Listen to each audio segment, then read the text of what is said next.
On a rainy morning, people who are in the predicament of being poor and sick face a day of waiting at Parkland Memorial Hospital.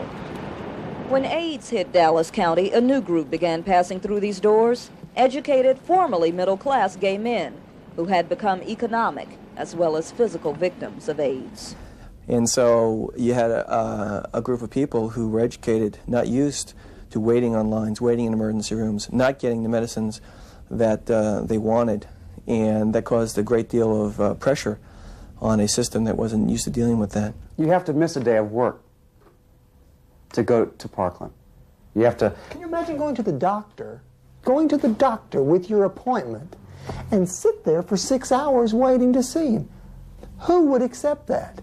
Yet there's a whole population of people at Parkland who have accepted it for generations. Historically, most of Parkland Memorial Hospital's patients have been low-income people who have frequently been put in the position of waiting. I've never been on unemployment. I've never had food stamps. And for me, as an individual, to have to ask for something is very difficult. AIDS patient Bill Seals felt he was getting inadequate treatment at Parkland.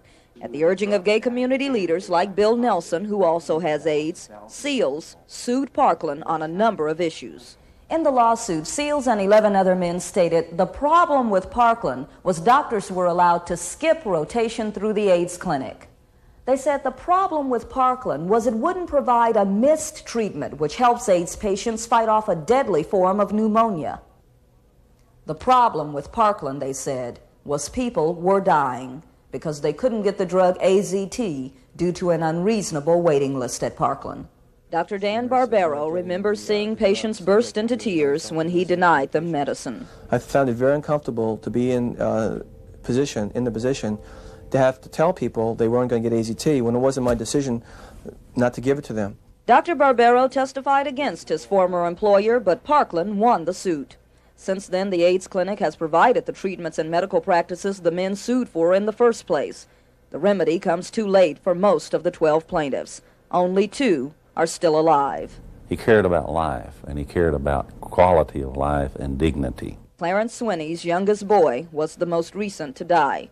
He harbors no ill will against Parkland. At the same time, he's proud his son had the courage to sue and the courage to live with AIDS.